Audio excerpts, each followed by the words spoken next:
12월 8일 목요일 새벽기도회를 시작하겠습니다. 사도신경을 고백하시고 찬송가 390장을 부르신 후에 하나님의 말씀을 함께 나누겠습니다. 오늘 하나님께서 저희에게 주신 말씀은 시편 41편 1절부터 13절까지의 말씀입니다. 가난한 자를 보살피는 자에게 복이 있으며 재앙의 날에 여호와께서 그를 건지시리로다.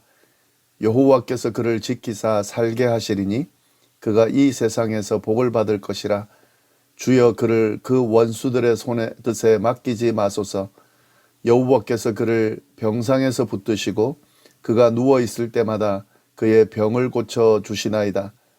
내가 말하기를 여호와여 내게 은혜를 베푸소서. 내가 주께 범죄하였사오니 나를 고치소서 하였나이다.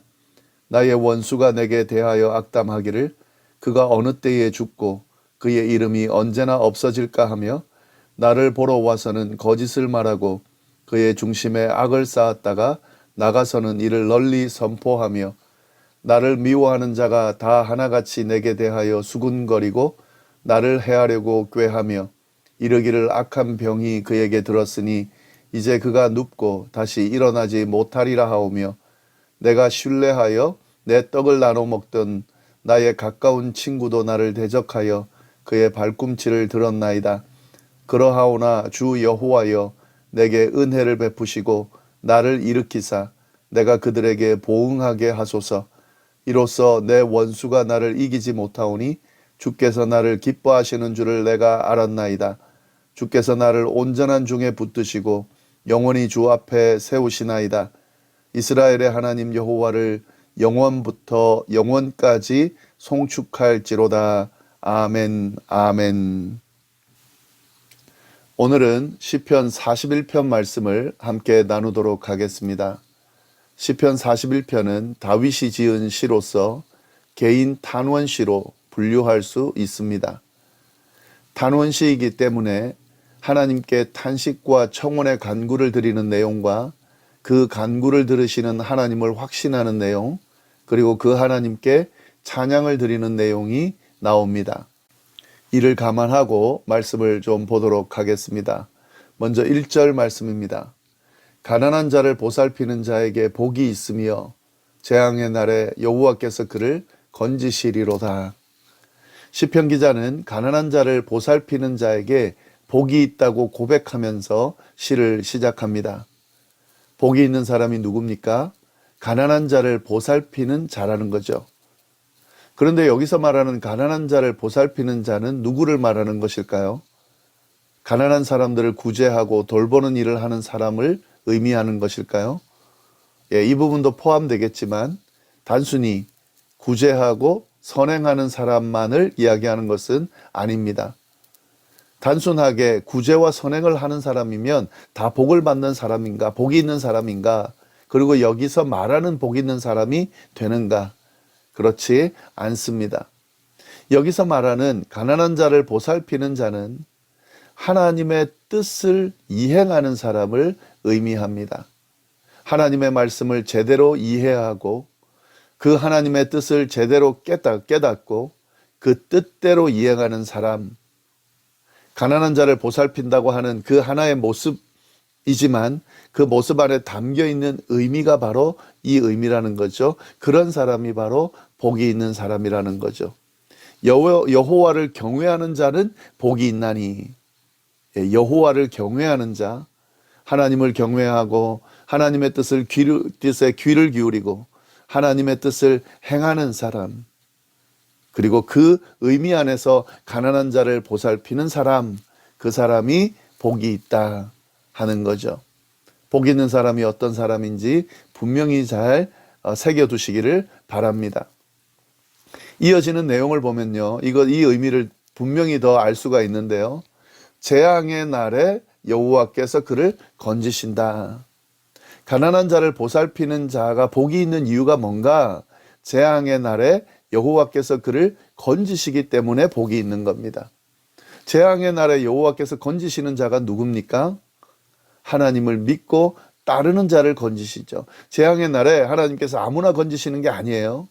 선행을 하고 구제를 많이 했다고 건지시는 게 아닙니다. 하나님을 믿고 따르는 하나님의 백성들을 재앙 가운데 건지십니다. 그래서 그들에게 복이 있다는 거죠. 이 부분을 우리가 분명히 알아야 됩니다. 2절 3절 또 계속 보시기를 바랍니다. 여호와께서 그를 지키사 살게 하시리니 그가 이 세상에서 복을 받을 것이라. 주여 그를 그 원수들의 뜻에 맡기지 마소서. 여호와께서 그를 병상에서 붙드시고 그가 누워있을 때마다 그의 병을 고쳐 주시나이다. 여호와께서 그들을 지키시고 살게 하실 거라는 거죠. 재앙의 날에, 힘든 날에, 고난의 날에 지키시고 다시 살게 하신다는 거죠. 그래서 그가 이 세상에서 복을 받을 것이라는 거죠. 세상을 살아가다 보면 힘들고 어려운 일들, 고난 가운데 처하게 되기도 하고 재앙의 날이 임하게 되죠. 그러나 그때마다 하나님이 그들을 지키시고 건지시고 살게 하신다는 거죠. 이것이 바로 복을 받는다는 의미입니다. 그 원수들이 그들을 마음대로 하도록 내버려 두지 않으실 거라는 거죠. 그가 아플 때에 그에게 힘을 주실 것이고 병상에서 일으켜 다시 건강하게 해 주실 것이라는 거죠. 그래서 하나님의 뜻대로 사는 자들, 하나님의 뜻 안에서 사는 하나님의 백성들은 복이 있는 거죠. 시편 기자는 이런 고백과 함께 하나님 앞에 탄원과 간구의 기도를 올립니다. 4절 말씀입니다. 내가 말하기를 여호와여 내게 은혜를 베푸소서. 내가 주께 범죄하였사오니 나를 고치소서 하였나이다. 자신의 모습, 잘못했던 모습, 하나님 앞에 범죄한 모습을 고백하면서 회개하는 기도를 드립니다. 그렇게 드리면서 자신을 불쌍히 여기시고 자신의 영혼을 고쳐달라고 고백하고 있습니다. 하나님의 백성이기 때문에 하나님의 뜻을 이행하는 사람이기 때문에 할 수 있는 고백인 거죠. 그러면서 자신의 대적들에 대한 고백을 이어갑니다. 시편 기자의 적들이 자신에게 어떻게 했는지를 하나님께 다 토로합니다. 5절 말씀 보시면 나의 원수가 내게 대하여 악담하기를 그가 어느 때나 죽고 그의 이름이 언제나 없어질까 하며 언제 죽을까? 언제 그 이름이 사라질까? 악담을 했다는 거죠. 빨리 죽고 빨리 사라지기를 바라는 마음으로 이런 이야기를 했다는 거죠. 6절에도 나옵니다. 나를 보러 와서는 거짓을 말하고 그의 중심에 악을 쌓았다가 나가서는 이를 널리 선포하며 자신을 찾아와서 거짓말을 한다는 거죠. 그리고 마음속에 악한 마음을 쌓아두었다가 밖에 나가서 그 거짓과 함께 막 퍼뜨리고 다닌다는 거죠. 대적들이 자신을 그렇게 대했다는 거죠. 7절 말씀 나를 미워하는 자가 다 하나같이 내게 대하여 수군거리고 나를 해하려고 꾀한다. 자신을 미워하는 자들이 하나같이 수군거리며 자신을 해하려고 자꾸 계획을 세운다는 거죠. 8절 말씀 이르기를 악한 병이 그에게 들었으니 이제 그가 눕고 다시 일어나지 못하리라 하오며 몹쓸 병에 걸려서 다시 일어나지 못할 것이라고 말한다는 거죠. 예, 이런 악담을 지인 사이에는 할 수 없는 이야기들을 막 한다는 거죠. 9절 말씀. 근데 더 안타까운 것은요. 내가 신뢰하여 내 떡을 나눠 먹던 나의 가까운 친구도 나를 대적하여 그의 발꿈치를 들었나이다. 심지어 믿었던 가까운 친구, 빵을 나눠 먹던 친구조차도 자신을 대적한다는 거죠. 시편 기자가 그런 상황에 처한 거죠. 재앙의 날을 맞닥뜨린 거죠. 고난의 그 시간을 겪게 되는 거죠. 예, 이럴 때에 어떻다는 거죠. 하나님이 가난한 자를 보살피는 자가 복이 있듯이 재앙의 날에 그를 건지시는 것처럼, 예, 그때 재앙의 날에 살게 하시는 것처럼 원수들의 뜻에 맡기지 않고 그를 이끄시고 병상에서 붙드시고 누워있을 때마다 병을 고쳐주시는 것처럼 자신을 고쳐달라고, 고쳐주실 거라고 지금 믿고 하나님 앞에 단원의 기도를 드리고 있는 거죠. 이런 상황에서 시편 기자가 하나님을 바라고 도움을 요청하는 내용이 10절에 나옵니다. 그러하오나 주 여호와여 내게 은혜를 베푸시고 나를 일으키사 내가 그들에게 보응하게 하소서. 그러하오나 이런 상황이나 대적들이 나를, 원수들이 나를 넘어뜨리려고 모함하고 계속 넘어뜨리려고 죽이려고 이렇게 하지만 그러나 주여 내게 은혜를 베푸시고 나를 일으키사 내가 그들에게 갚을 수 있도록 해주십시오. 이렇게 간구하고 있는 거죠. 이렇게 간구하면서 시편 기자는 하나님에 대한 확신을 가지고 있음을 고백합니다. 11절 내 원수가 나를 이기지 못하오니 주께서 나를 기뻐하시는 줄을 내가 알았나이다. 대적들이 나를 이기지 못할 것이란 확신을 갖고 있고 적들이 자신을 이기지 못할 것이기 때문에 하나님께서 자신을 기뻐한다는 사실을 고백하는 거죠.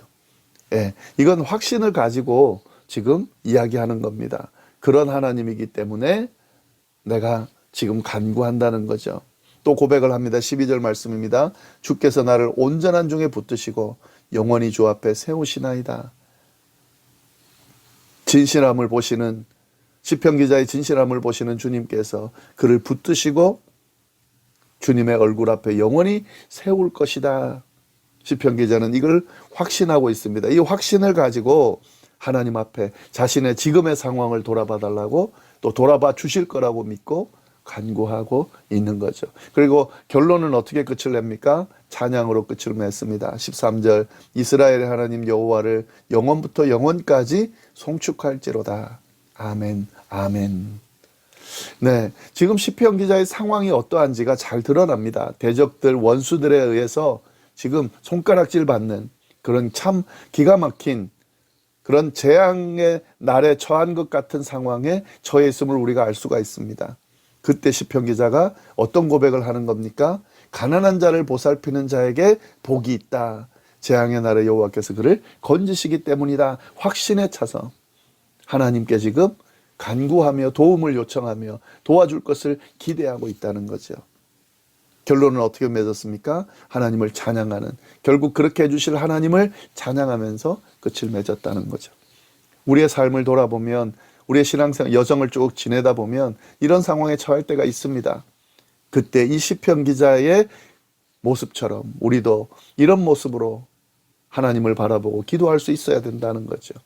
비록 힘들고 어려운 상황, 억울한 상황, 답답한 상황에 처하지만 이 모든 상황을 돌아보시고 이 상황에서 건지실 하나님을 바라보면서 그 하나님께 회개의 기도, 탄원의 기도, 간청의 기도를 드리면서 그렇게 우리의 신앙을 지켜나가면 하나님께서 그 간구를 들으시고 믿음을 보시고 바르게 인도하시며 건져주시며 구원하시며 복된 길로 이끄실 것이다 라는 사실을 우리가 믿고 이 시편 기자처럼 그렇게 고백하고 이겨나갈 수 있어야 되겠습니다. 기도하겠습니다. 하나님 아버지 감사합니다. 귀한 시편 기자의 고백을 통하여 우리가 어떻게 하나님을 바라보고 또 힘들고 어려운 상황, 답답한 상황, 그런 고난의 상황에서 어떻게 하나님 바라보고 기도하며 이겨낼 수 있을지 알려주셔서 감사합니다. 혹 하나님 이 말씀을 듣는 이 시간에 이런 상황에 처한 분들이 있다면 시편 기자의 고백처럼 하나님을 바라보고 이겨낼 수 있도록, 그래서 결국 찬양으로 그 모든 것들을 마무리할 수 있도록 주여 인도하여 주옵소서. 오늘 하루도 하나님이 허락하신 귀한 날, 복된 날, 하나님의 은혜 가운데 잘 보낼 수 있기를 간절히 바라고 살아계신 예수님의 이름으로 기도드립니다. 아멘.